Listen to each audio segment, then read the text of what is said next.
my background blurred? I don't know. It doesn't really matter. I'm just going to shut the window a minute because my door's going to keep knocking. But we are live and on our holding screen now, or the loading screen. Well, it's going to be 1 second then before I go actually.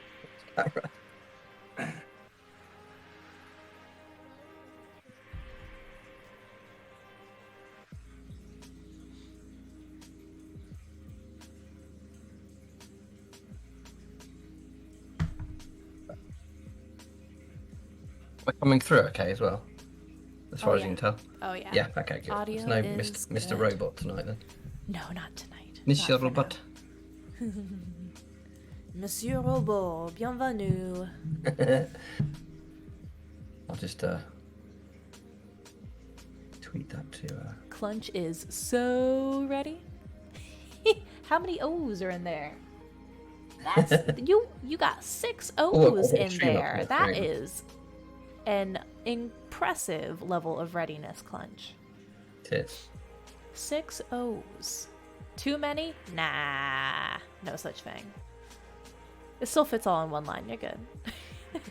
We're not applying formatting rules to the chat.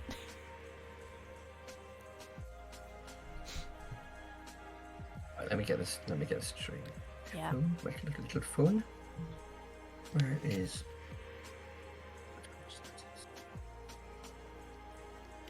I've got some iced tea tonight, which is Scriv weird since I've been Scriv the Beetle.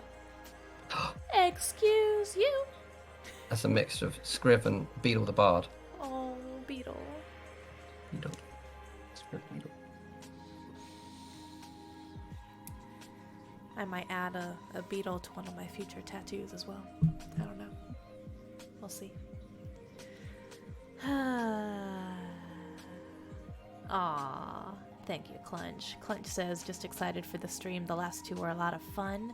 And glad you're enjoying your wedding stuff, Scriv. Ooh, I got a crown today. Nice. So I got 2 options for like a headpiece. One's like a Celtic style golden circlet, like a hammered metal thing. Mm-hmm. It's bronze, but it looks like golden enough. And the other one is like a golden leaf, like metal crown. And it looks so cool. I wanted to keep wearing it, but I couldn't wear it with my headset tonight. Okay. 3, 2, 1. Whoa! Muppet arms. Hello! Hello, hello, hello, Scribblers. And welcome to part 2 of our fantastic game design Cryptid Creeks series. Hello, hello. Yes. Yay. Hashtag always more tattoos. Hashtag a crown super neat. Yes, I didn't need to hashtag that one. I just did. I am tired today. You get a free hashtag. Oh yeah, always more tattoos. I already had 3? Yeah, 3 in mind. But then I'm gonna have a froggy tattoo. Yeah. We talked about this a little bit before, Rich. I am a fan of like capturing memories in tattoos, but not in a way that is gonna make me sad and tearful every time I look at it. Right? I want a tattoo that's going to be like gonna bring a smile to my face. In some bit of way. Inspiration even, maybe. Yeah, inspiration, goofiness, whatever it may be. But anyway, we're not here to talk about tattoos. We are here to do some fantastic game design. So welcome, everyone. I need to show you. Remind me of something about inspiration. I need to show you something because I haven't shown you this yet. But just wait. If you occupy the chat for just 1 minute or 30 seconds. 30 seconds. I have to entertain the chat by myself. Yeah. Oh no, what will we do? Okay, so now that he's gone. Aw, 2 of your favorite humans making games live. What magical world is this? Welcome to Scribbletopia. So how you guys doing? Come here often? What you been up to? What did you eat today? I want to hear about your food. This is I got this for my birthday. It's an actual hot master sword. My god. Oh my And just for that, we got a new subscribble from Knight. Thank you, Knight. Really hello, heavy. hello. 28 months. Blah. That's amazing. 28 That's amazing, months. Knight.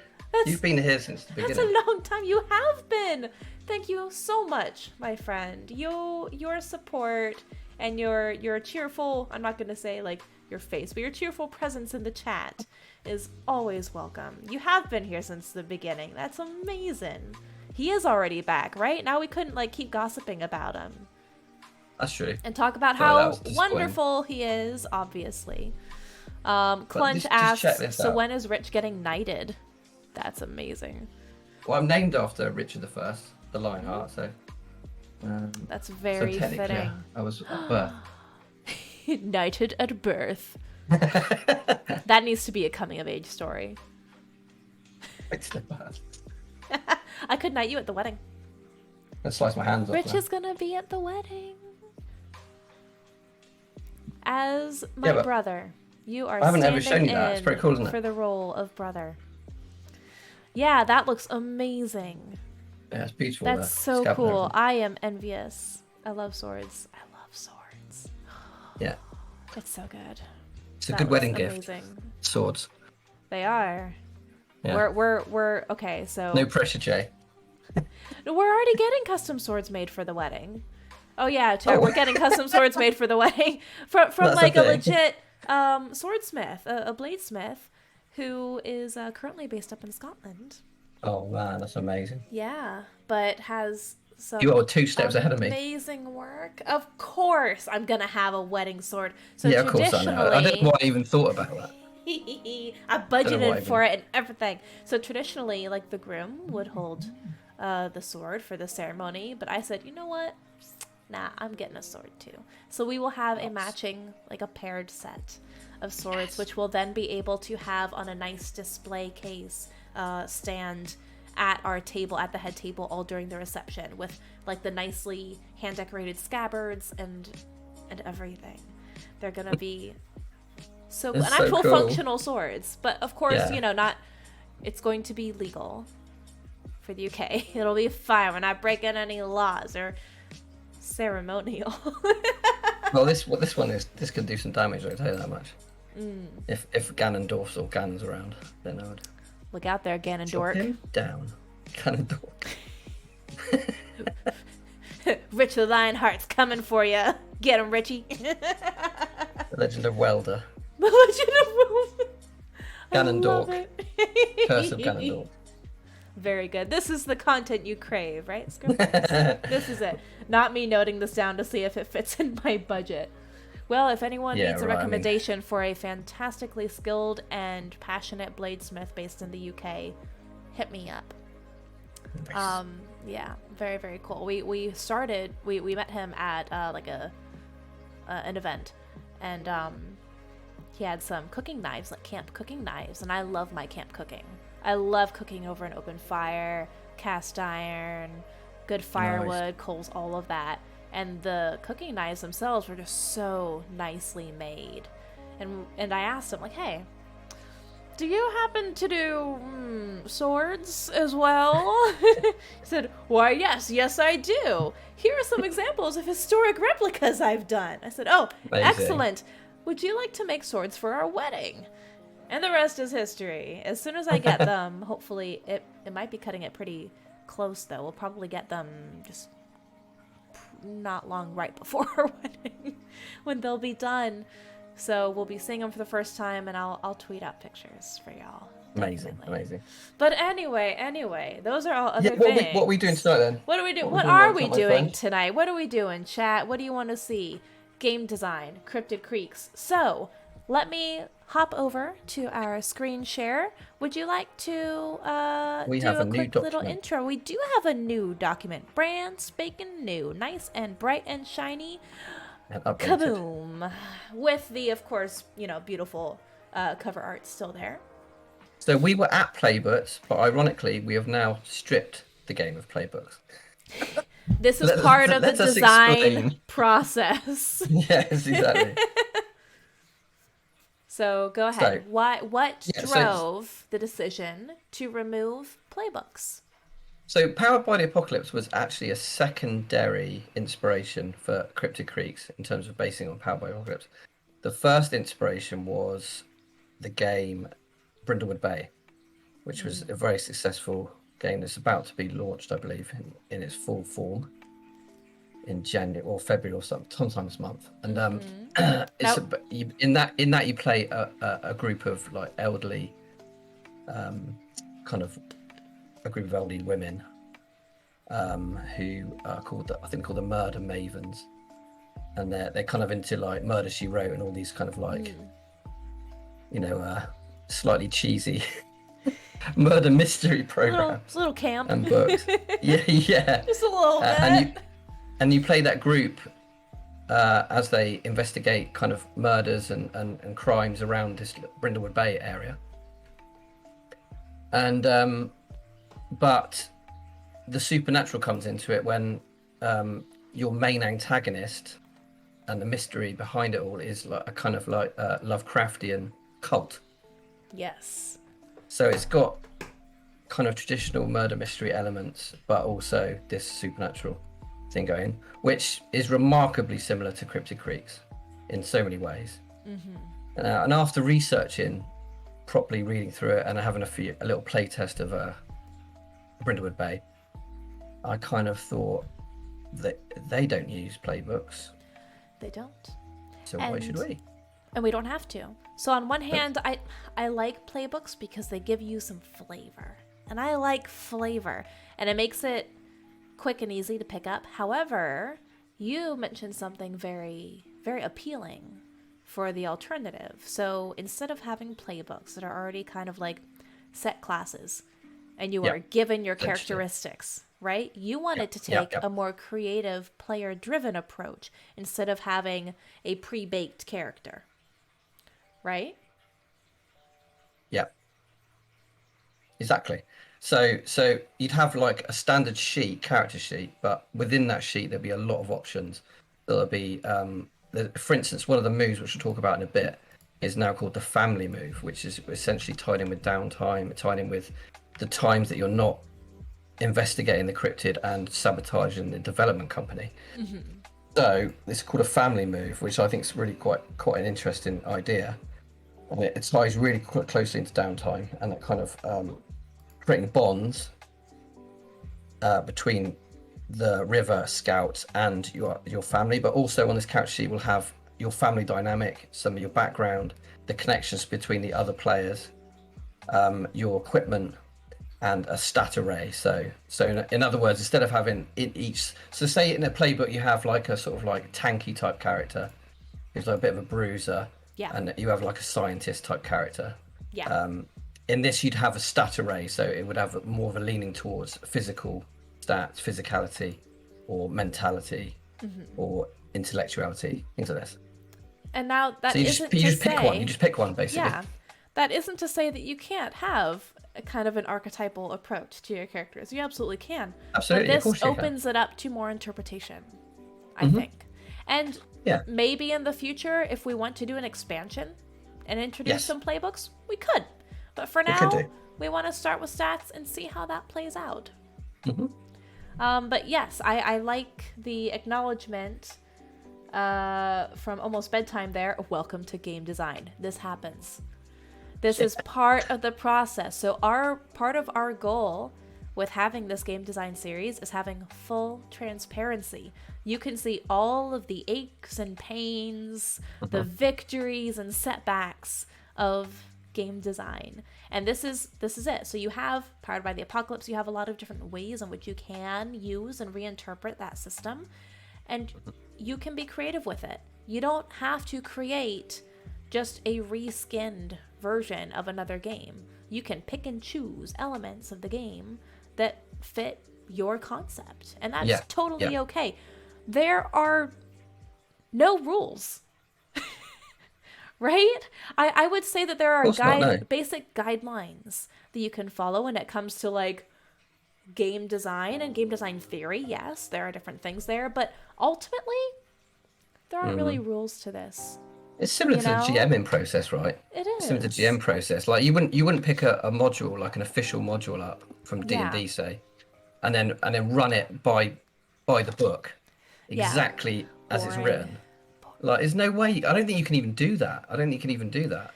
If you don't add any of your own flavor to it, it ends up feeling a little bland, right? And a lot of that comes through the characters and the character creation and the conversations that take place at the table, which having something like this will hopefully continue to encourage. So the stats, you have your stat array.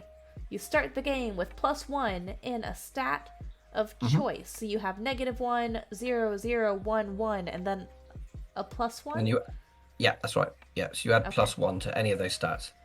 Okay, and you can choose. Excellent. So it's very simple, but it works. Especially it works in terms of leveling, which I think we call in badges now. So River Scout badges. Pick one per player character. Badges are special moves and can be added as sessions progress, which is fantastic. So instead of associating a move with a playbook now, we have a pool of moves that you can take whichever one you want. And as you level up, like you do with the playbooks, you unlock new ones with traditional Power by Apocalypse. But with this, you just pick a new one. Yeah. I like that. It's very similar. It's very similar, but the only difference is it doesn't have individual classes.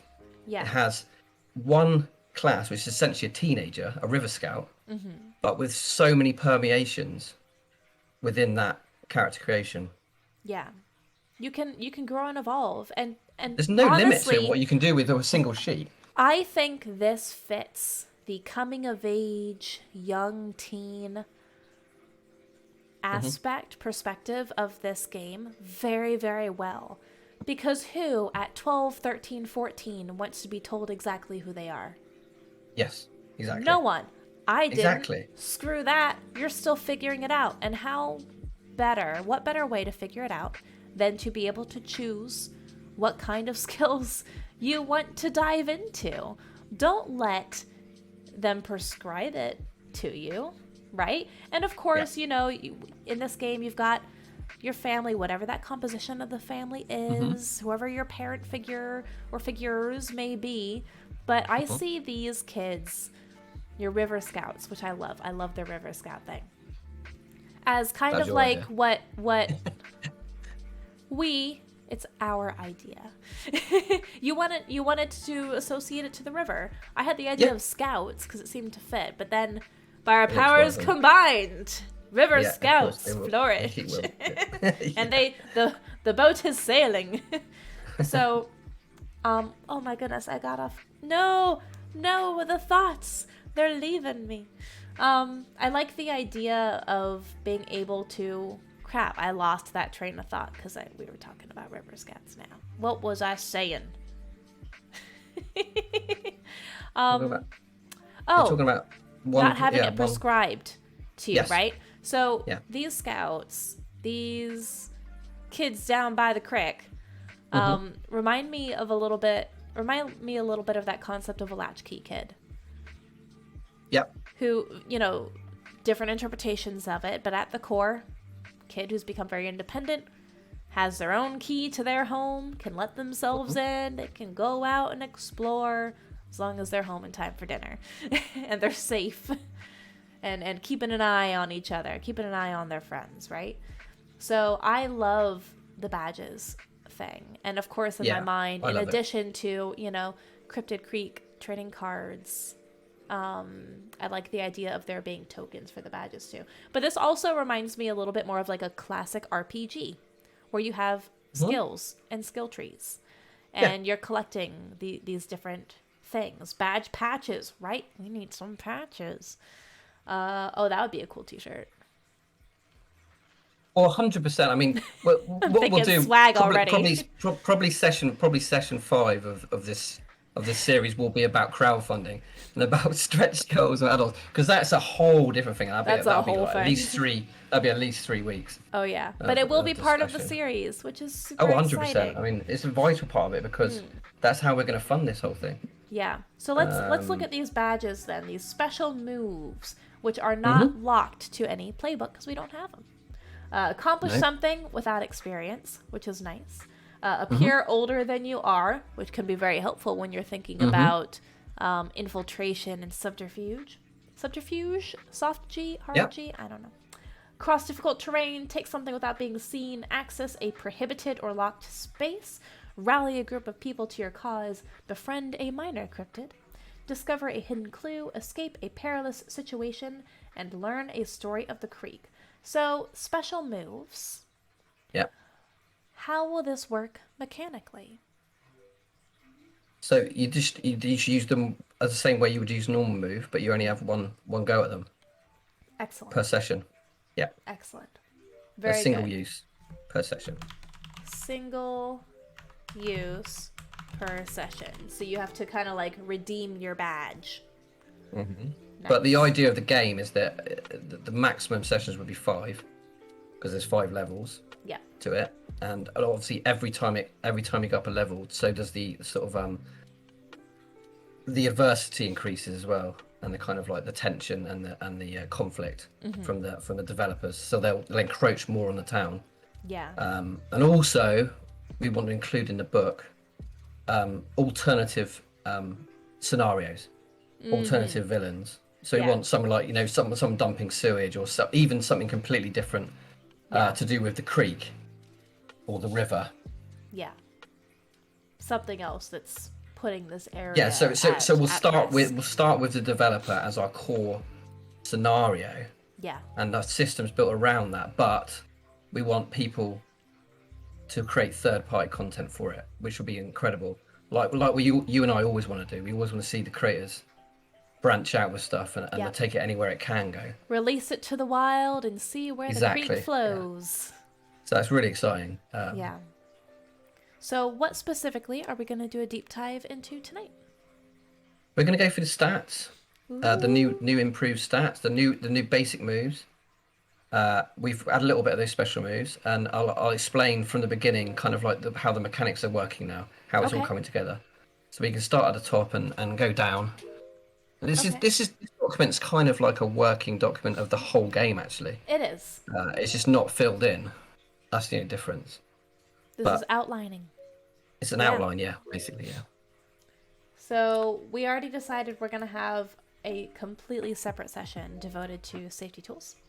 Yeah, that'd be great, actually. Yep. I think we could probably do that next week, actually. We could. That would be fantastic. Yeah, let's talk about safety tools and different ways you can show those and integrate them into the game, of course, with Cryptid Creek as the example. So let me get my document up, because I'm struggling to look at my phone, but I'll just get it up on my pages. So as you're doing that, I'll go ahead and read through the stats. They're pretty self-explanatory, and we discussed them a little bit last time. So you have physicality, intellect, mentality, personality, and sensitivity. And we were looking at sensitivity as extrasensory, as intuition. Yeah, it's to do with the spirits and to do with the cryptids of the creek and the setting. And that will cross over to intuition, supernatural, quote unquote radar. Yeah, that's the one. Yeah. My weird radar is going on. My spidey senses be tingling. My cryptid senses. Cryptid sense. And I've added to the burdens now, which is really interesting. So there's a few new things. We're gonna have a dinghy, like a sailing dinghy. It's gonna be your way of getting between the sort of like the bays and things along the river, along the creek. There's gonna be mechanics around that as well, because we discussed that before. It's quite important. It's quite important for me to have a boat in it. Here already? No. So we're gonna have another little section here for like travel by boat. Yeah. And that'll be, I think, a separate session too, because I really want to dig into that. Yeah, we can dig into that. That'd be awesome. So are you using burdens as the adversities, like the adversity tokens? Yeah, so like that, Okay. if you fail a move, you'll get a burden basically. Yeah. So do you want to call them burdens, or do you want to just call them adversity tokens? Because Adversity. adversity Well, I tokens thought. are what are typically used. That's commonly understood lingo Is it across really different. interesting? Yep, across different Powered by Oh, the we'll change it. Apocalypse Change games. burdens to adversity then. Yeah, that's great.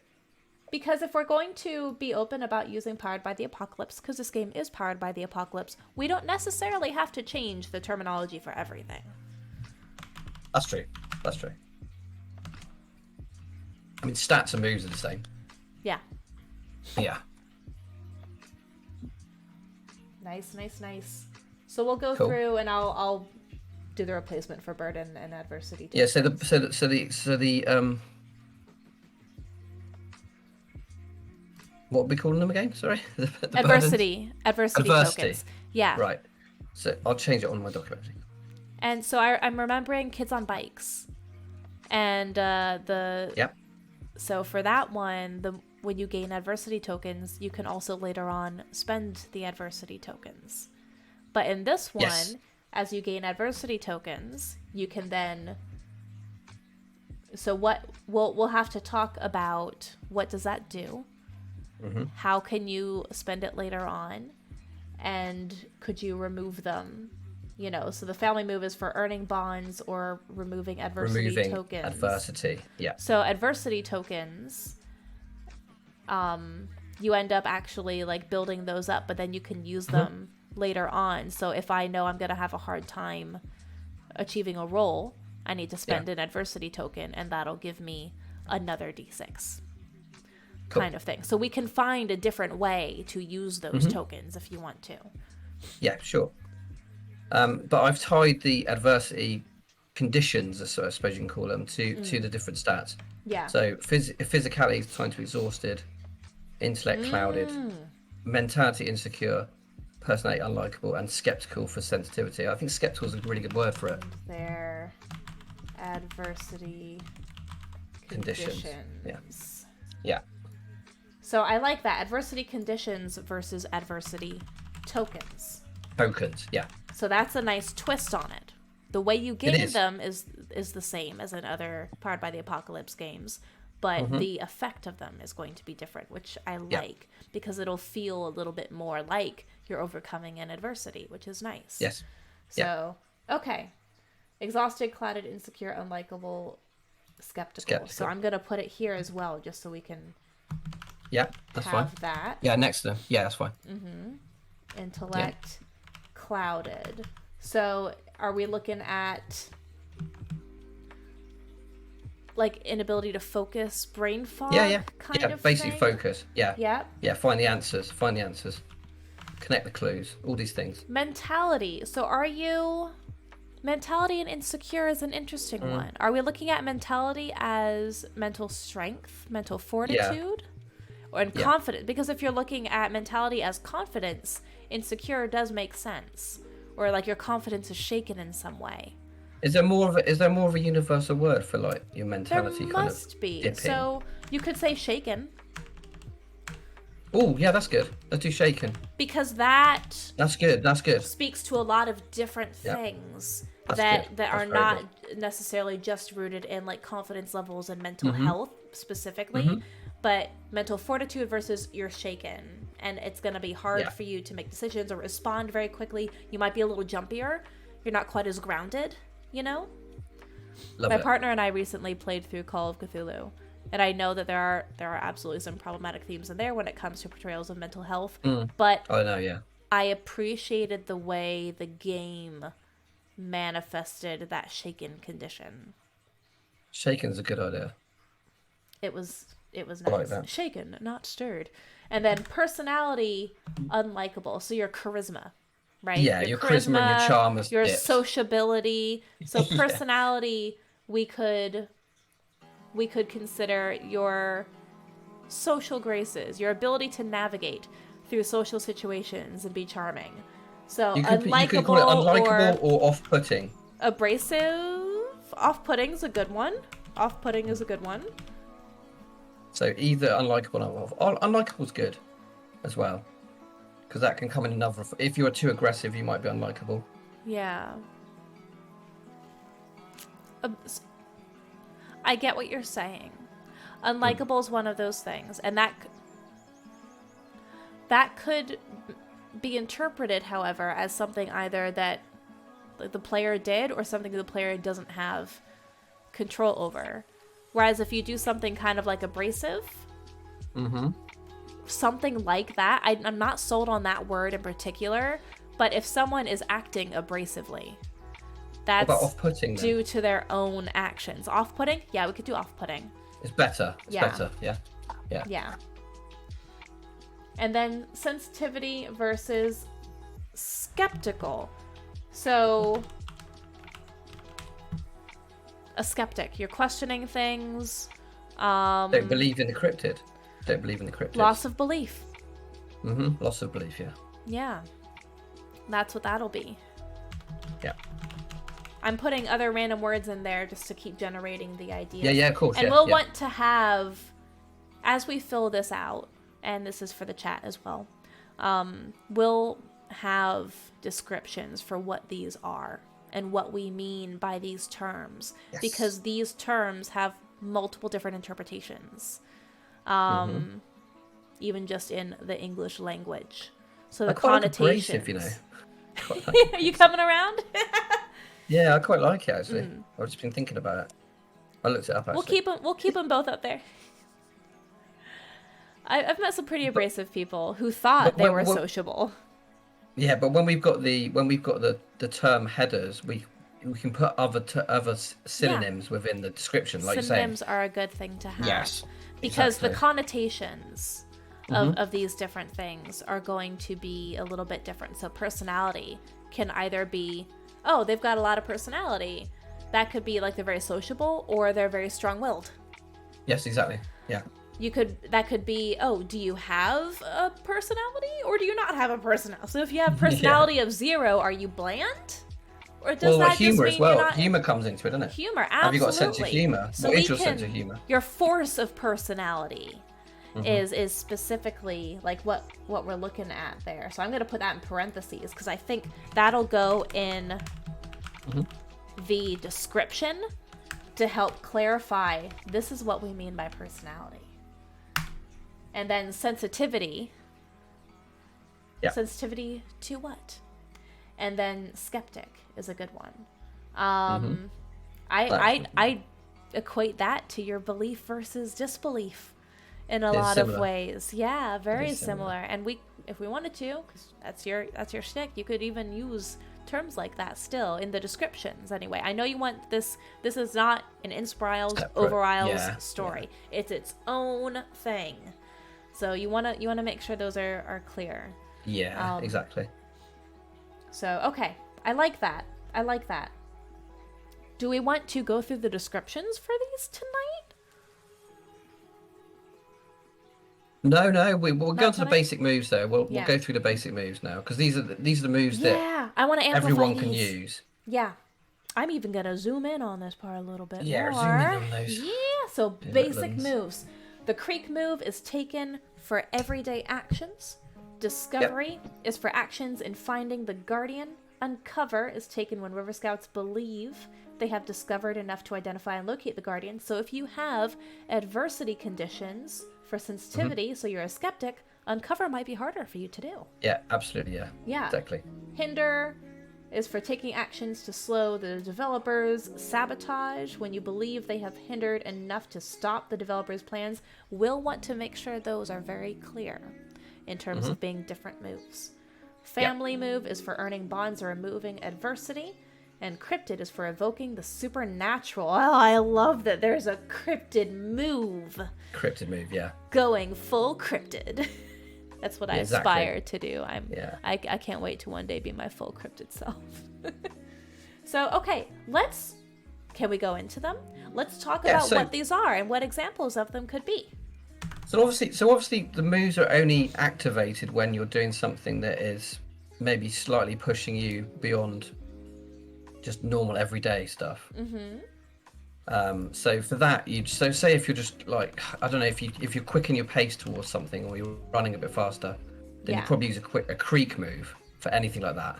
Okay. Or if you wanted to, but if anything is linked to the investigation into the cryptids, you will either use discovery or a cryptid move.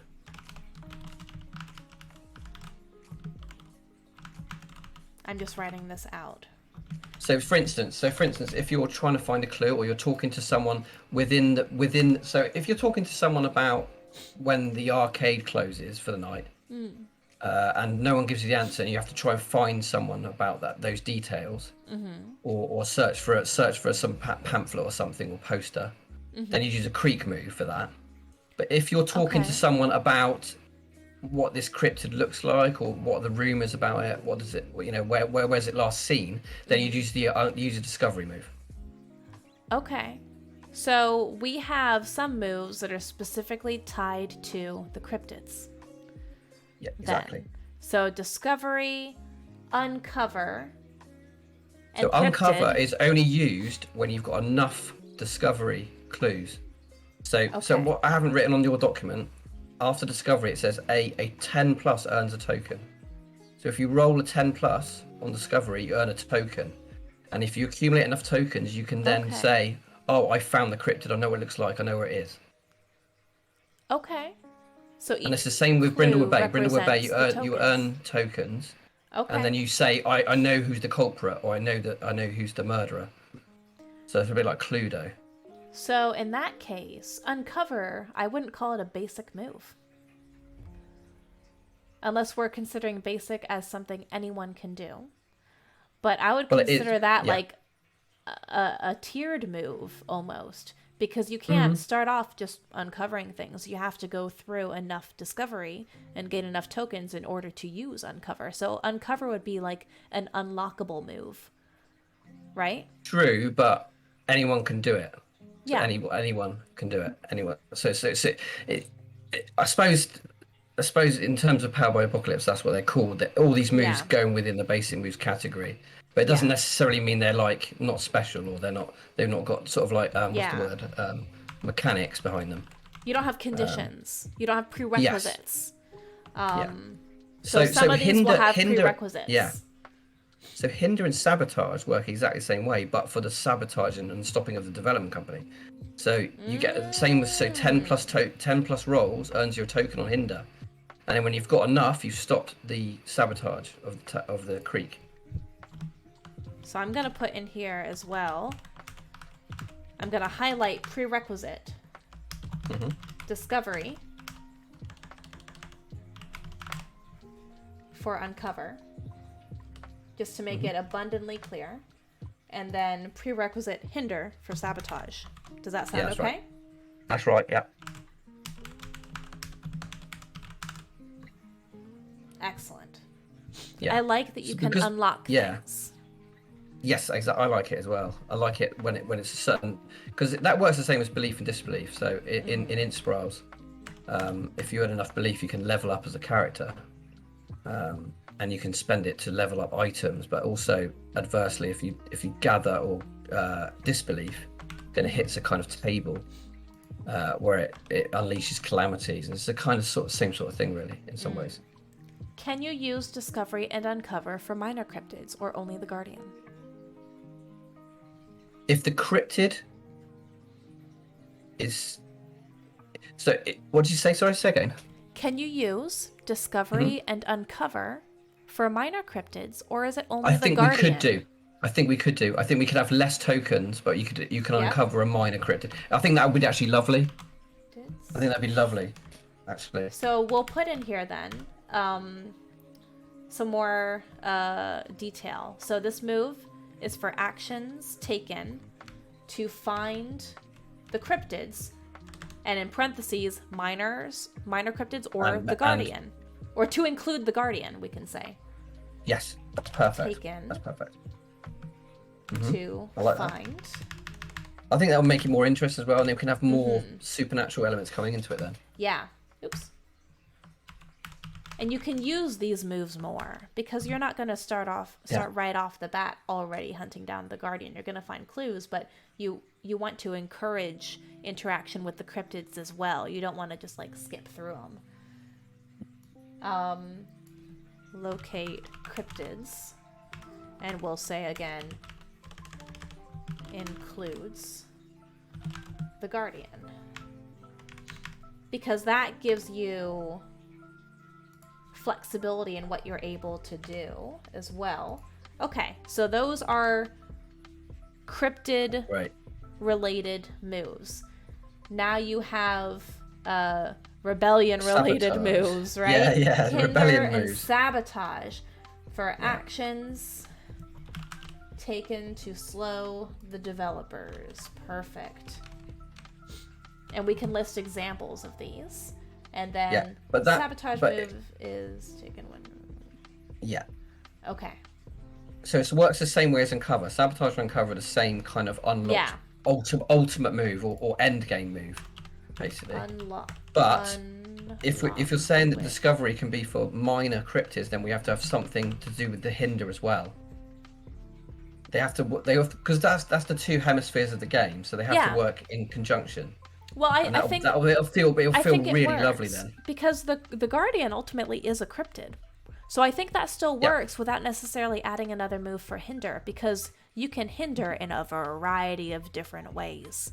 And you can get really creative with that. But then all of the hindrances you add up will lead to a larger sabotage kind of effect, right? I see sabotage as the effect and uncover as the effect for multiple discoveries and multiple hindrances. So I like it. So prerequisite. It's really exciting to listen to it with discovery being talked about.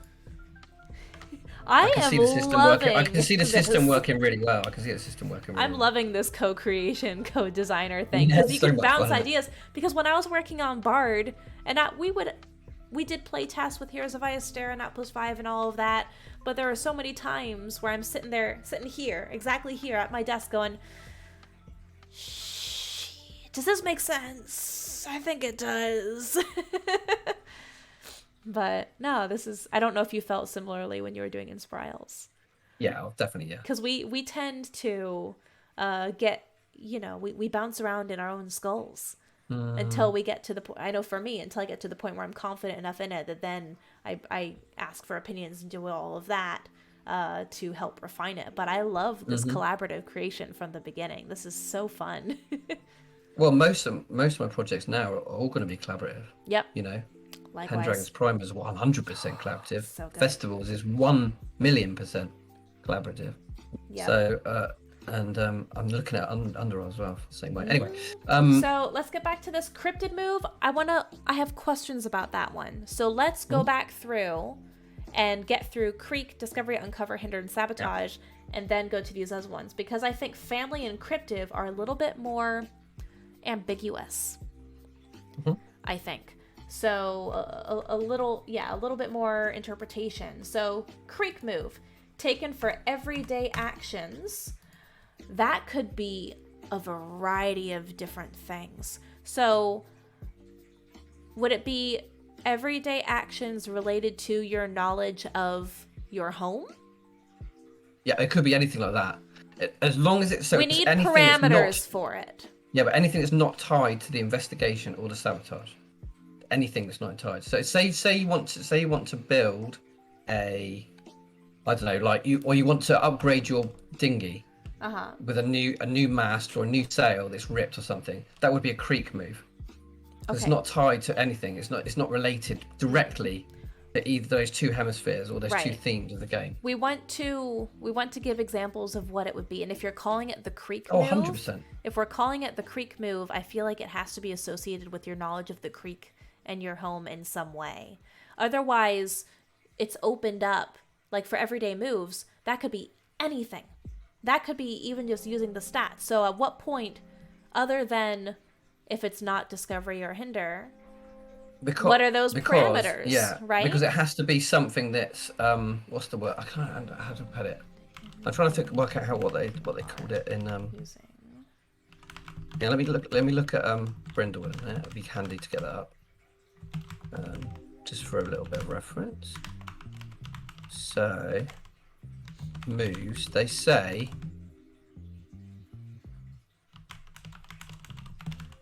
Go to moves a minute. Something risky or to face something you fear. So that's what I mean by parameters. Okay. So their basic move basically is so you're taking a risk. Something like in D&D, you wouldn't roll a D20 for walking down a hill. Right. Or for Which is why I was looking for more than just saying everyday actions. Right? Because everyday actions. Well, yeah. So, that's true. It's not written well. Yeah. That's true. I have a proposal then, because I like the risky move. Oh, you're doing something daring, but is that going to be thematically associated with their connection to the creek, or their identity as scouts? The scout move. So that's a good idea. I have an idea here. How about the creek move, taken anytime you're using your knowledge of the creek and the surrounding area? Because these scouts know this area like the back of their hand. This could include maintaining the boat, traversing the woodland, and knowing your home turf. You know, your territory, right? But then you could say the scout move is used when you are doing something daring. Yes, okay. And even that's great. a bit risky. Or, and here's another thing, because someone brought up a really cool idea. Clunch said, can you also get combo moves if two players want to work together? What if that's part of the scout move?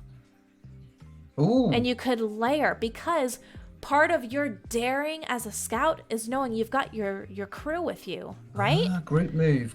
Scout moves can also, either individually or as a group, can also be used as in combination with other scouts. How cool is that? Because as soon as you can use these, that adds a d6, right? So that's a fun one, and that encourages that cooperation. So maybe you could do a scout move, and you'd probably want to limit it, right, to maybe like 2 people doing a combo move at once. So if one person is using Creek for their like individual action, but they want to like use the support of the scouts, maybe you could do something like that. And that also gives kind of a clean way of doing like the assisted action as well. Or it could involve the stat bonuses. Or it could involve you contribute in the stat bonus. Something like we'll work it out, but I just like the idea of working it. thoughts. Definitely. Yeah.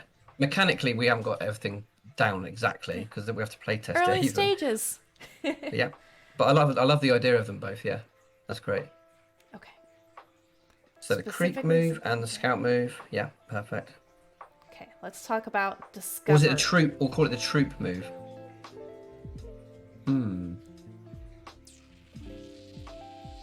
What is the collective term that the scouts will use as river scouts? Will you use troop? Or will you use something else? Like the crew, like the boat's crew. Because I really like that theme of the boat. A crew move, a scout The crew move. works well. Crew works well. The crew move. Creek move, the crew move. Yeah, it sounds good. Yeah. That's cool. Okay. Nice. Yeah. We'll test this. See what sticks. Okay. Yeah, I like that a lot. We like you said, we needed something to cover more bases rather than just a universal thing. Yeah. Because like you said, as I wrote it, it was literally like everyday actions. Running down a hill. Roll for run down the hill.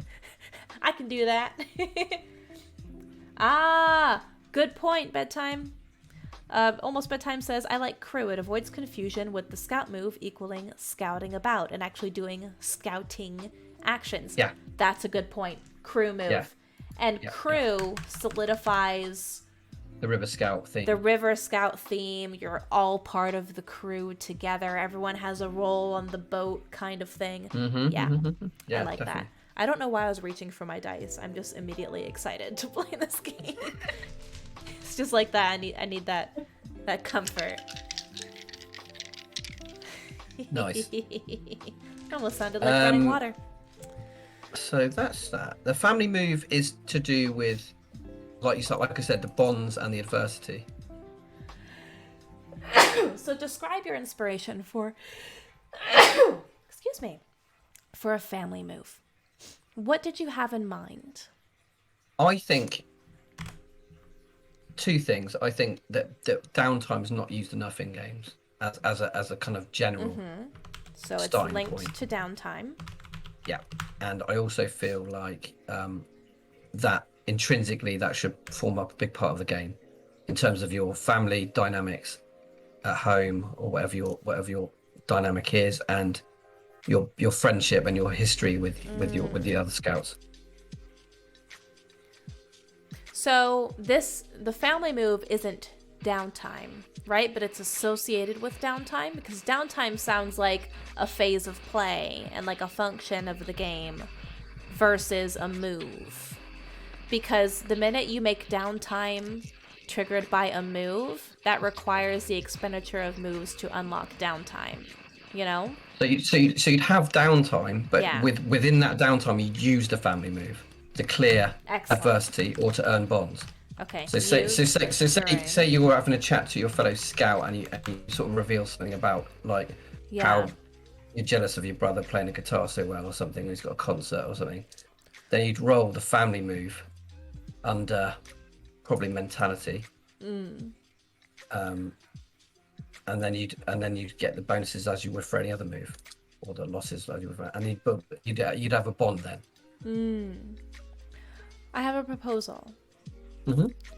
Let's call it something other than family, because while I like the theme and I like the idea, the concept of family is very different for a lot of people. Yeah, of course. Some people may want to explore that further in the game. Not to say like everyone needs a tragic backstory, because they don't, and I love the stories where you have like actual wholesome families, because I didn't growing up, but that's kind of a thing as well. Role playing and using the idea of family as a healing thing can be a little bit uncomfortable sometimes for certain players. And that could be, for some people, looking into family dynamics could lead to different triggers for safety tools as well. So what if we call it something like, I don't know yet, refuge popped to mind. Downtime move? There's no reason why it can't just put downtime move. But then you don't want to confuse it with that phase of play, right? So, okay. You're looking for a move. Let's take the label out of it for now. You're looking for a move that can be used during downtime in order to earn bonds. Strengthen bonds. Right? Yeah. Strengthen bonds or remove adversity. And it's encouraging interaction, right? It's encouraging role play. Yes, it's encouraging discussion 100%. and making connections. Yeah. Okay. Yeah. So we need a name that emphasizes what the purpose of it is and what it taps into. It could be bonding. It could be something like that, or connection, or, you know, something like that. Something like a campfire move. So something like that. Yeah, that's quite nice. That's quite nice. That's my Discord. My Discord tag. Nice. Aw. So you could do something like that. And that could involve either during downtime going back to visit your family, or the place you call home, or the people that you feel re-energized by. Recharge could be another word for it as well. Move. But that has thematically, we want to make sure that works. I like bonding. I like recharge. I love the visual of a campfire, but it doesn't always have to happen around a campfire. But I suppose the campfire word is just to generally give a feeling of what it is about, rather than literally being around a fire. Yeah. I think we should go for campfire for now. Okay. I think we should go for campfire for now. just temporarily. But that's kind of what I meant though. That's kind of what my intention was, because. And I also envision like just downtime activities generally. Just go and play darts, or go to the arcade, or do absolutely anything, you know. What if they have an arcade and downtime starts in the arcade? Like having a clubhouse? Yeah, you know? Exactly. If your boat is your means of traversing the woodlands along the creek, and you have all these things associated with the boat, what if like the arcade or clubhouse is where downtime starts? And then from there, like the scouts always come back to the arcade for their excursions. Yeah. And they've got pizza, they've got games, and that's where your families will pick you up after your adventure. Oh, what's up, Kaz? Hey, Kaz is rating vibe checks. Hello, friend. How are you? Nice. Well? You were streaming earlier. Yeah, I hope your stream went well. I love Kaz's streams. I love watching like the vibes and the artwork. It's fantastic. Hey, everyone, go follow Kaz the DM for some chill vibe streams. Hey, yo, sleepy and out of focus. Oh, no. Get some sleep, friend. Thanks for bringing the good vibes. Are those dancing chocolate bars? I was just looking at that. Or cats? It's a cat, is it? It's probably a cat. I don't know why I saw a chocolate bar. Maybe I'm a little sleepy and out of focus, too. I've been taking cold meds for the past, 72 hours. Not just for fun. Yeah. So either the campfire move, the clubhouse move, whatever the campfire / clubhouse, something like that. You could even call your downtime phase going to the clubhouse. Yeah. Going absolutely. to the arcade, whatever it may be. Yeah, I kind of do want some really like snappy kind of associations with terms as well, you know. It gives that and some nice snippets of dialogue from the teams as well. Yeah. And from the locals, that'd be really funny, like a fisherman's quote or something. I'm thinking of a mini game expansion pack for activities. Oh yeah. In the arcade or in the clubhouse. I love that. Okay, so use during downtime to encourage interpersonal interactions, conversation, growth, etc. Yeah, and we can leave it at that for now. Perfect. And by strengthening, I like the idea of not just strengthening bonds or removing adversity, but adversity is removed through the strengthening of bonds. That's fine. Yep. I like that kind of shifting dynamic. So instead of all. Yeah. And instead of all. Yeah, that makes sense. Yeah. I like that. Yeah. It's like a shift, like a seesaw. Yeah. Consequently, removing adversity conditions. Nice. Yeah, that's great. You still have to pass the move, but you know, still gotta pass it. Yeah. Cool. Okay, I like that. Let's talk. It's great. We're crushing this. We're crushing, and the chat's crushing it as well. Thank you, everyone. Oh my goodness. So much good advice. Bedtime says, like the clubhouse idea, each group could define their own. Yeah. Yes. That's it. I guess that's kind of it. I guess it's kind of, we want to make the game so accessible to third-party creators to make sure that they can put their own stamp on it immediately. So it's also like light enough and easy to pick up enough that you could just read it in a night, maybe even, or a couple of hours, like 3 or 4 hours, and you'll have the system down. You get straight into play. Oh, Kaz says Kaz. It's Lo Nico, one of my PCs for my D&D stream, breakdancing. Nice. You were doing world building and making festivals. Oh, I love it. I love creative streams. I love world building streams. I miss them. I'm feeling nostalgic for all the chill creation streams I did when I was doing more like D&D stuff. We'll get back to that kind of content soon, folks. We've just been busy, like, doing this. And Bard. Yeah. And life stuff. Anyway. So let's talk... Cryptid last. Cryptid. Okay. Evoking the supernatural, but it's different from Uncover. Or it's different from, like, the Discover and Uncover. right? But my idea behind this was that it would be something. It would unlock something literally supernatural, to like a change in time, or like the weather, or like something that you can use for either hindering or discovery. So like an Ultima move type thing. It's out of the ordinary. So we need prerequisites. Yes, we do. Yeah. For this. What if... Yeah. Okay. So remember how we were talking about when you befriend the cryptids, you gain something? Like an affinity of some sort with that cryptid? Yeah. What if, depending on the types of minor cryptids they meet, and the essence, the powers or abilities of that minor cryptid, that is something they can unlock themselves now. Like it's bestowed upon them in some way. So if you That's great. If you have like a chameleon type of cryptid, maybe you can use camouflage, right?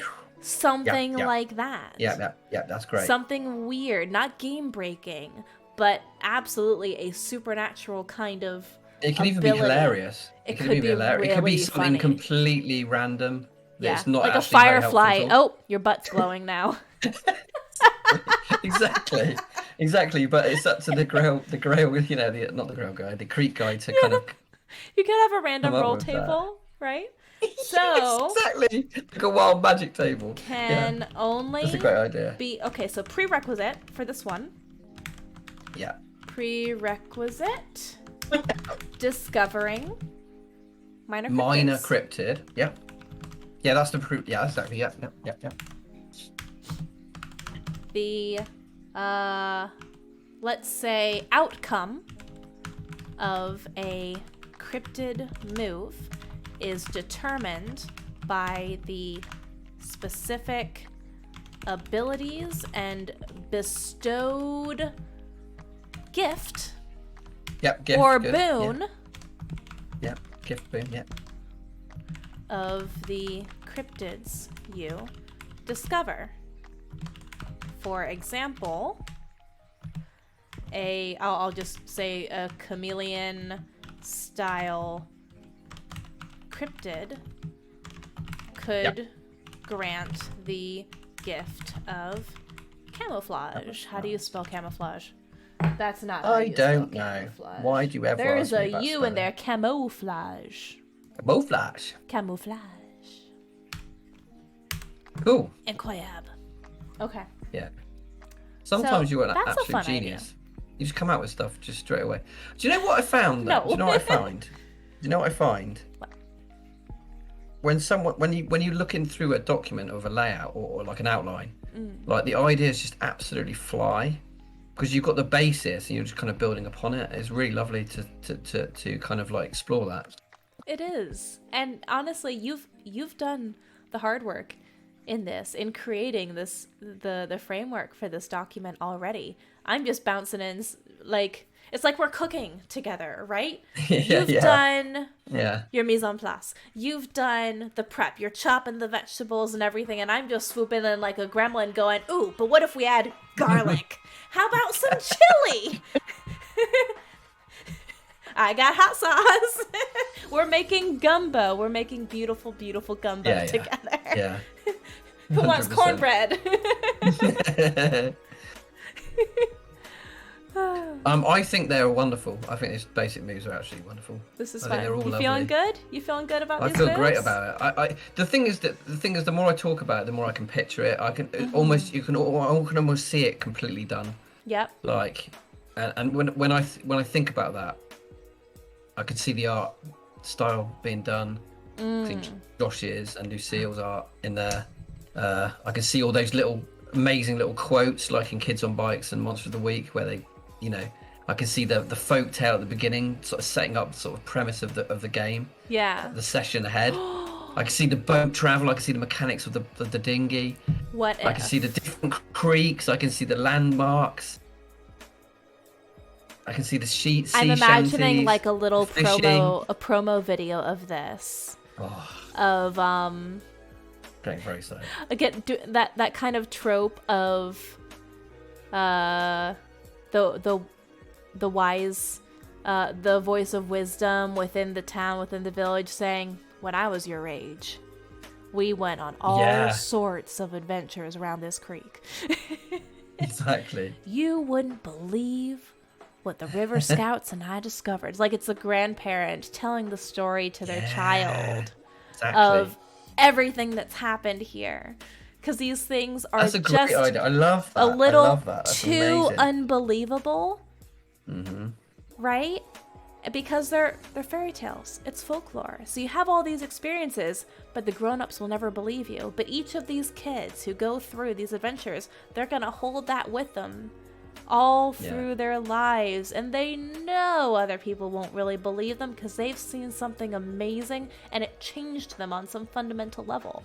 So those River Scouts are always going to be close. But I love the idea of them telling the story and passing these stories down, and then having like maybe not their kids because they're going, "Geez, Mom, you're talking crazy again." But then like the grandkids, you know how belief tends to skip generations?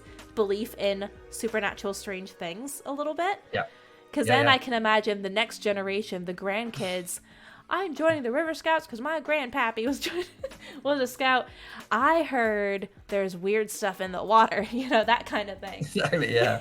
I think something like oh, you know, that you always told that we saved this town, but there's more to the story than that. Yes. Sort of thing. You know, like there's always, you know, it would have just been practically reported on, like, oh, you know, the development company shut down because of some local hooligans or something.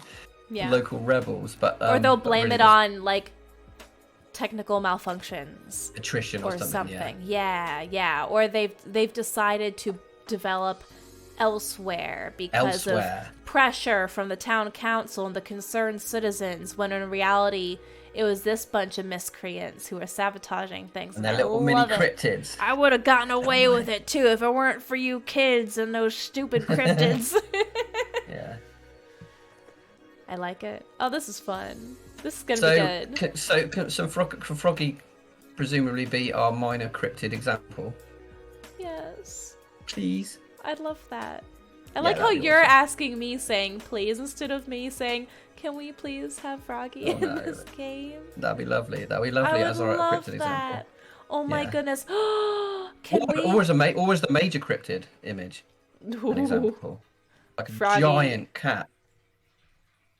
Okay, can one of our streams be Cryptid Creation? Oh yeah, the way we used to do like monster stat blocks and NPCs. Let's do Cryptid Creation for one of them to generate ideas, and we can do like little pages for them. Yeah, so I want the Cryptid Creation to be like the location creation, where it's kind of like you're filling out like a narrative, but with blank spaces. But we should provide some examples, some like ready to roll starter cryptids, like starter Pokemon. Exactly. Yeah, we could even make them look like baseball cards too, like playing cards. Yeah. Okay, I'll work on a template. I'll work on templates for it then. No, maybe not for next week because we're gonna work on some more. Josh, leave Josh to do all that design stuff. Josh, if you're somewhere out there, I'm just gonna pay him to do it. How do we summon Josh? We talk about some sort of obscure artistic thing that we need, right? Josh is a cryptid.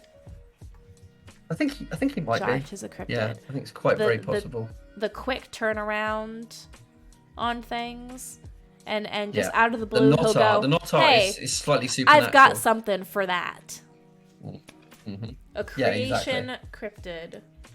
You heard it here. Josh Arklin. Go at Josh on Twitter. Let's make him reveal his cryptid secrets.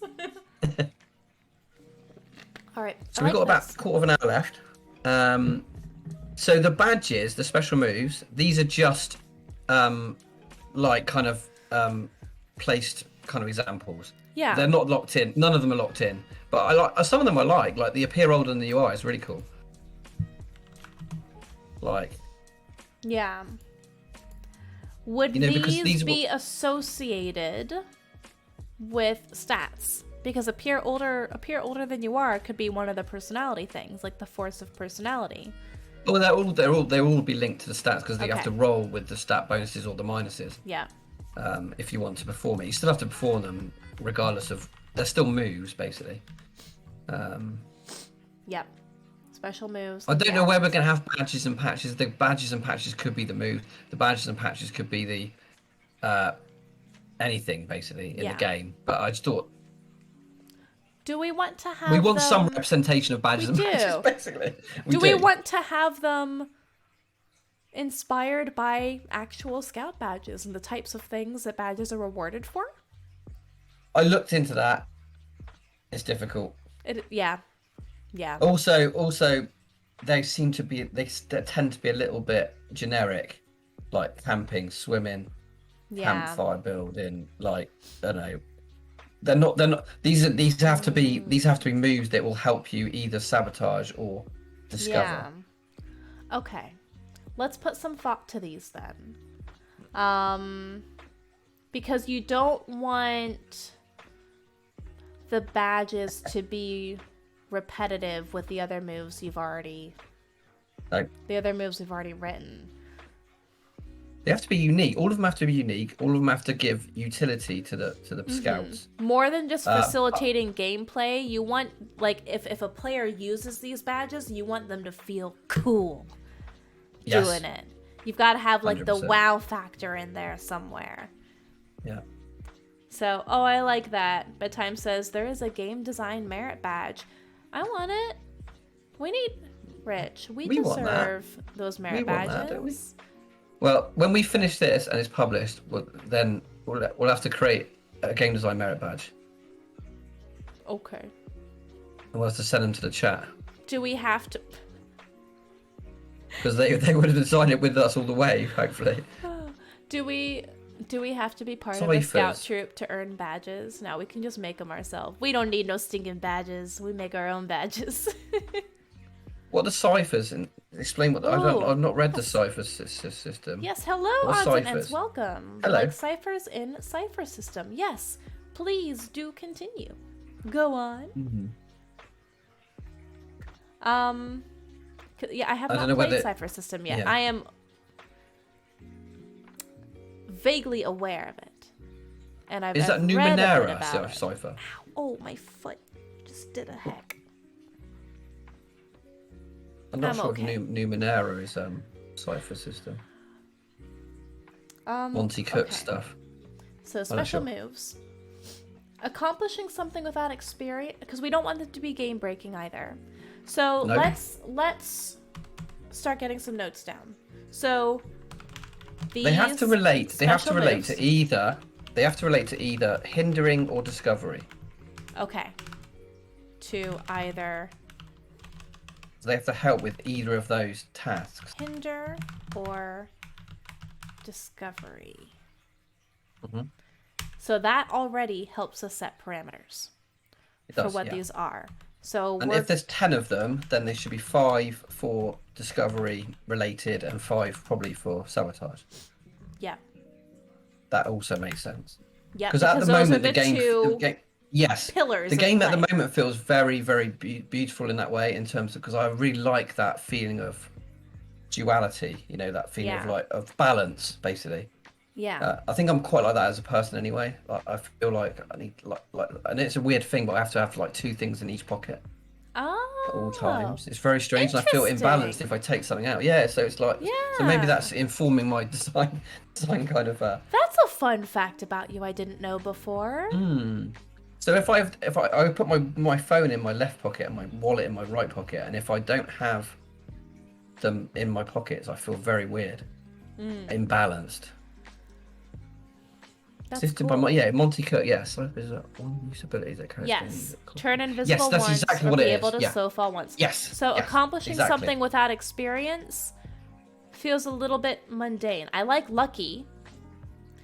One of them could be lucky accomplish something by luck. So if you want to use something like that, it could be taking a bad roll and rolling again, or you reverse you can negate an adversity condition or something like that. Or switch a roll. So switch a roll, reverse a roll. So if you roll a 3, then you get a 10.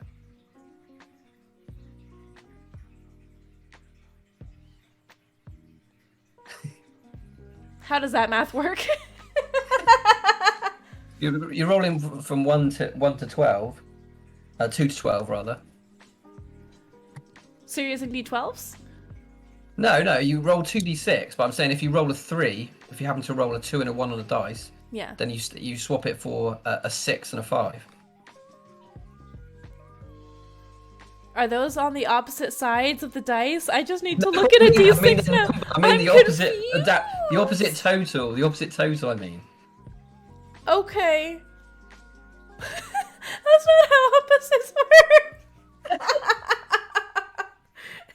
Scriv can be baffled by weird, confusing math. Anyone can be baffled by my because math. A 2 on the so a 2 on the other side is a 5. I don't mean physically. I mean if you roll a 2 and a 1, say. Yeah. For your test, yeah. Yeah. Then you reverse the roll, so it's kind of like it becomes a 6 and a 5. Okay, well previously you said 2 and a 3, but now it makes sense. But it's true though, because on the other side of the 1, it's a 6. Oh, right, and the other side of the 2 is a 5. No, that's so stupid. So that actually works. So I'm actually a design genius. That's why I looked at you like, how the fuck do you know this? Is that real? Is that? Oh my god, it's real! It's real. You just pulled a cryptid move. Yeah, I did. Yeah. So the opposite. Yeah. Well, the opposite of a 3 is just a 4, but that could be a thing. So if you have a low number and you don't like that number, just flip it to the reverse side. Yeah, that's exactly what I meant. That's exactly what I meant. No, it's not. It is. But it is now. It is now. Yeah. It is now. Oh my god. Anyway, I quite like that. You just Uno reversed the dice. Basically, yeah, it's quite cool. I don't think anyone's come up with that mechanic either. Made a completely new, fresh system up. Oh dear. So would that be hinder discovery? Okay. Pulling it back together.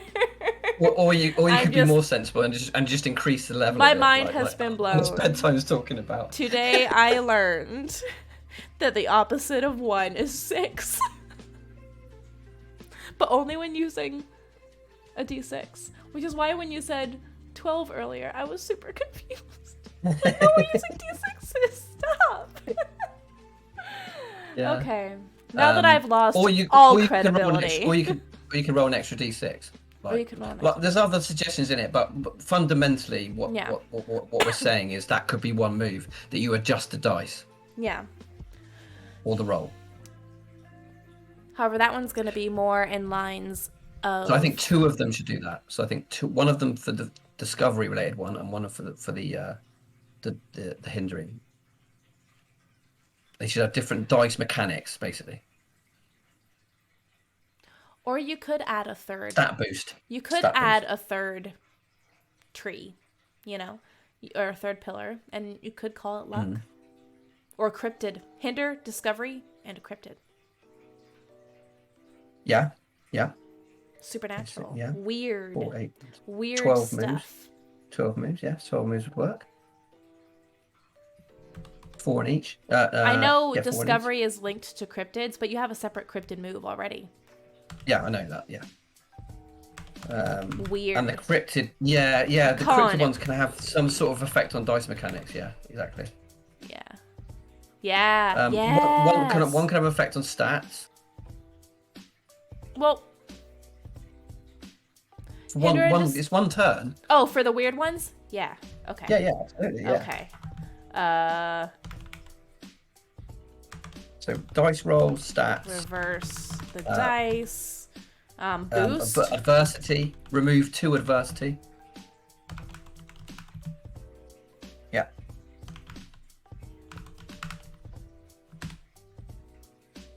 You want to do like remove 4 of all each? Adversity. Remove all adversity. All adversity.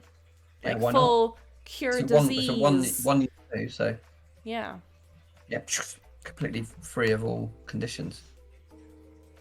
And then luck, maybe. Weird luck. It's much better. We're on the right track. I mean, these didn't have any actual mechanical benefits, which is my. But I was just trying to put down some examples, basically. Yeah, we're gonna workshop them, and this will be through playtesting as well. So, like the special moves, the special archetypal moves in Bard RPG, we really solidified those through playtesting. I had concepts, right. I had ideas associated with specific archetypes. But we didn't figure those out from the beginning. One of them could even be earn an automatic token, and same for both hemispheres. So earn one discovery token. It automatically will earn or double your discovery tokens or double your hinder tokens.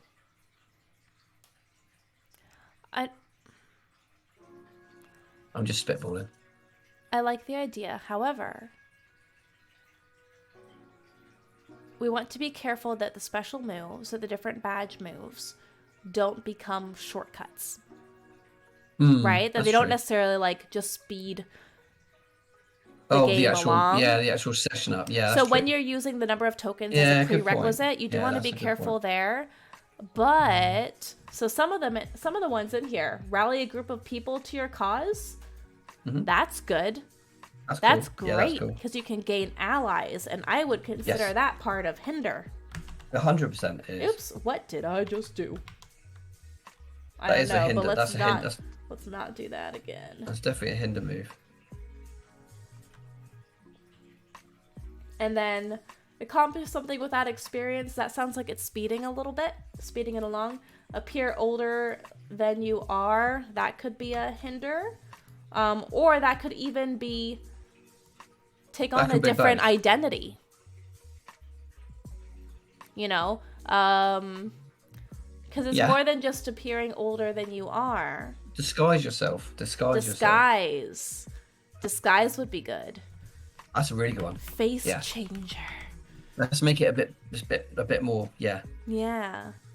Okay. Cross difficult terrain. That's a discovery. I like that one. As well. We can call it something cool though, like traverse or water walk, or something like that. Exactly. Swimming upstream. Do something like that. It needs more flavor to it, definitely. But see, add the hot sauce, boom, garlic, boom, sauce, get some black pepper. Okay. Take something without being seen, definitely a hinder. So I want to go ahead and go through the list that you've already come up with. Yeah. Befriend a minor cryptid. Could that be befriend or summon? Summon one that you've already befriended. Because finding and befriending cryptids, those are prerequisites, right? That's part of discovery and cryptid already. So what about summon? Like you can call upon. Yeah.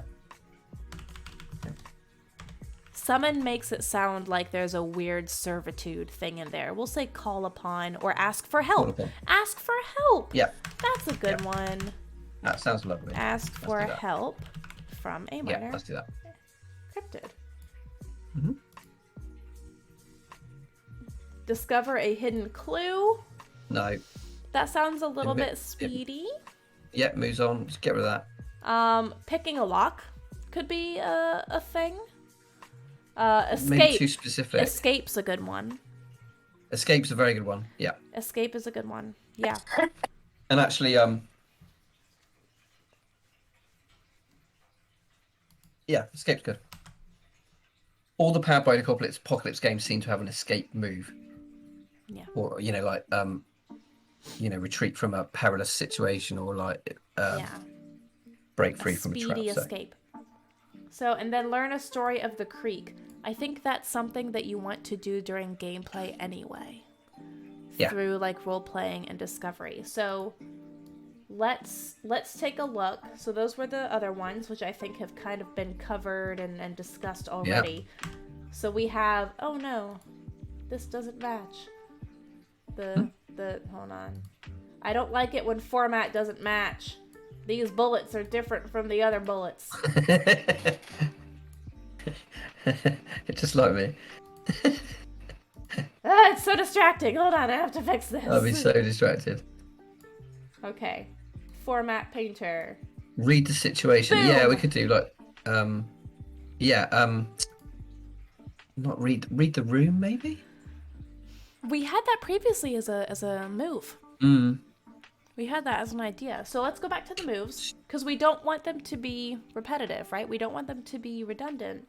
So we have sensitivity as one. Mm-hmm. Is reading the room a special move, though? Does it have that cool factor? Because you want there to be a cool factor. Yeah, I'm not sure. I think it's more. That's probably more of a basic move, and that would come under creek or crew move. That would definitely come under crew move, really, probably. I've seen things like that in other Powered by the Apocalypse games when you're trying to gain understanding of something, but it's not a special move. These can only be used once per session. What about right? what about perceive a lie? Yes. That's a good one. Perceive a lie is very good. Yeah. Because that is supernatural. Kind of. So where would that fall? Hinder, discovery, weird. Maybe weird. I mean, they don't necessarily need to be categorized. It's just as long as we got a nice balance between, as long as they got a nice balance between that pool of moves. Because remember, you can take any one of these once you start the game, and then every time you level, you take another one. It'll balance out over time. Let's come up with some more related to discovery. So cross difficult terrain. Yeah. Ask for help from a minor cryptid. I think access a locked. I think prohibited locked space is actually quite good. It's the opposite of escape, essentially. It's infiltrate. So, like, say there's a locked scrapyard or like the church. The church is kind infiltrate a locked area. So it's lockpicking. Yeah, or like negotiating like a fence or something. Any way when they want to get into something that's kind of like prohibited, basically, or like secure. Restricted area, yeah. Yeah, restricted area is good. Yeah, restricted area is perfect. Yeah. Not find, but access through different ways. Okay. Now let's come up with some more under the discovery pillar of gameplay. So these are associated with finding and locating and befriending cryptids typically. So these are cryptid related. Because the way you are able to, that's part of how you save the creek, by understanding and finding the cryptids who will hopefully help you find the guardian cryptid. So we already have a cryptid move. So hold on, is this a badge? Because you already say the cryptid move can only be used once per session. As a special thing, is that a badge to be able to use a cryptid move? Because the other ones, yeah, they're prerequisites, but you can use them as many times as you want, really. Right? Yes. But this one is different. Yes, this is... So, I don't 100% know if you can only use your special move once in Powered by the Apocalypse games. I'm not quite sure. I'd have to look at different ones. The thing is, like, we've changed a few things, so like the way the mechanics link up is slightly altered. Yeah. So we could even just get rid of the cryptid move, because all these special moves have a slight element of the supernatural or the superpower. Not quite the same way though. I like the cryptid move. I think it's unique. And I think it helps to reward the discovery of the different types of cryptids and befriending the cryptids. Specifically befriending. Yeah, but so essentially the cryptid move doesn't have to be a one-use move. Yeah. It could be like the others. Okay. That's essentially what it said. Whereas the badges need to be one use. So I'll take that away then OP. for the cryptid move. Yeah, take it off as a one use. Yeah. It's like every other move. It can be used. And Bedtime brought up a good point. If it's a badge, you're requiring it to be taken in order to actually play it and to play the game. Yes. And that's what we don't want to do. So, okay. I think we'll need to think about this a little bit more. Well, undoubtedly. Yeah. Oh, yeah. It's going to take a lot of thought. It's done. The game's done. We're ready to roll. No more thinking required. But we like what we ideally want is dozens of them, really. Yeah. Actually, we don't want just 10. We want they can have a whole list of them. Lots of recommendations for different types of because we haven't got playbooks. Don't forget this is our replacement for. This is our way of making each team feel very unique. We could do navigation for one of them, where you will navigation instinctively know which way is north, or you can set yourself a landmark and you'll always be able to find that landmark. A living compass move. Yeah. Yeah. But you and I can knock all these out in like 2 days, I reckon.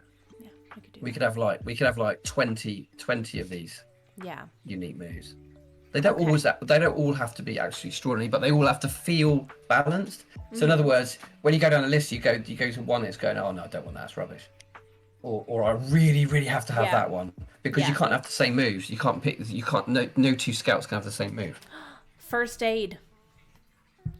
First aid is one too. So this really feels like the classic RPG skill tree and skill selection thing. Yeah.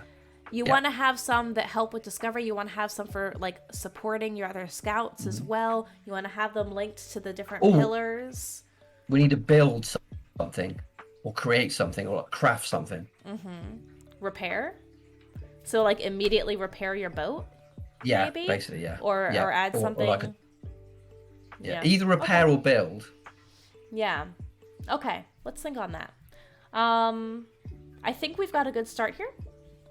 I think we have been able to actually get a lot done. I feel really good about these moves. These are so exciting. Yeah, these are excellent. I love the adversity conditions as well. So do I. I think that's fun. And I think it makes it dynamic. I would really love to dig. So other things that will require focused sessions for the stream for the. So, yeah, we also have to decide what adversity does to you. So it can either affect your stats, or I think nicer and more intuitive is it gives you disadvantage. Yeah. So let's do this. I'm going to highlight the different elements which I think will be streams all of their own. So talking about adversity conditions and the effect of adversity conditions. Yep. When does it happen? What happens if you gain too many as well? So we'll think about that. I think downtime and the clubhouse, that's its own session. Yeah. That's its own stream. It is. The boat is its own stream. The boat. Traveling the boat, yeah. And safety tools. Yeah. So what do we want to do next week? Because we're getting close to the end of our team. Safety tools first. Okay. We need to do safety tools Let's first. talk about safety tools. Because that's at the beginning of the game anyway. It is. So next week, join us again. We're going to have safety tools and respect. We're going to talk about the different ways you can integrate it into your game, the importance of them. Let's think about different examples that we've seen elsewhere. The thing about safety tools, you don't want to make them too complicated, right? You want to make them easily accessible, that are easy to remember, and that don't really have any barriers for use, whether internal or external. So I've even seen people just link to like which we could do. Outsource the link. There's no need to recreate lines the and wheel. veils as seen in so and so. Yeah, there's no need to recreate the wheel if we don't want to. So okay, I think that is a good point for tonight. Actually, let's go back. You feeling good? Feeling good? Amazing. I'm feeling good. This is gonna be such a good game, honestly. Yes. Once we've we'll never be able to work on a game and get alone again. Right? Ever. Ruined for game design. Ruined for game design. So, thank you. Bedtime says thanks as always for sharing the process. Thank you, everyone, for joining us for thanks for yet for the another input as well. yet another episode in our Cryptid Creeks game design series. I hope you're enjoying it.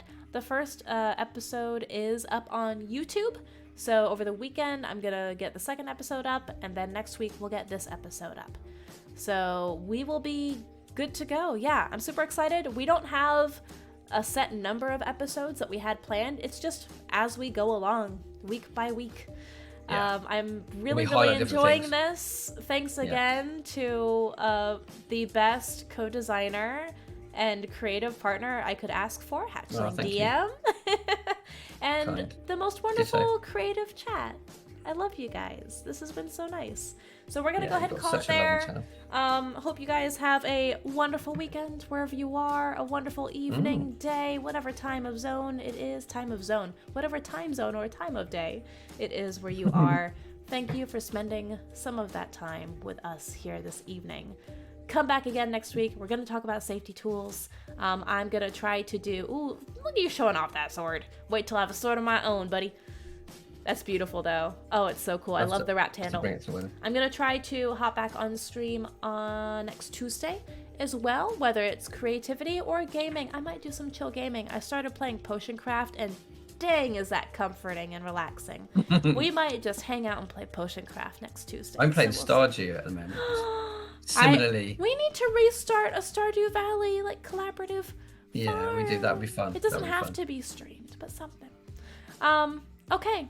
Yeah, that's it. Have a wonderful evening, everyone. Keep adventuring, keep scribbling, and we will see you next time. Bye. Bye, everyone.